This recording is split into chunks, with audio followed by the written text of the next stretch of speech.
బతుకే ఇక్కడ దిన గండం బానిసవైతే కుదరదుగా మేధావులే మౌనమై లొంగితే రాజ్యపు హింస ఆగదుగా జాగో జాగో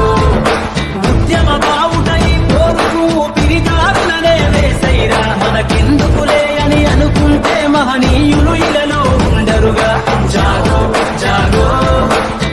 ఏదోలా బతికిన బతుకులు ఎందుకు ఇక్కడ వ్యర్థమని ఏదోలా శర్మ మొలిసే దెబ్బకు ఒప్పంటోగాన సిలికే రక్తము చూసి సెదిరే తోగాన ముగులేసి కన్నీరు ఒలికి తోగాన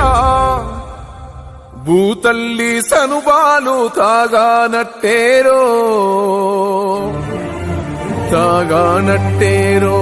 కొమురం భీముడో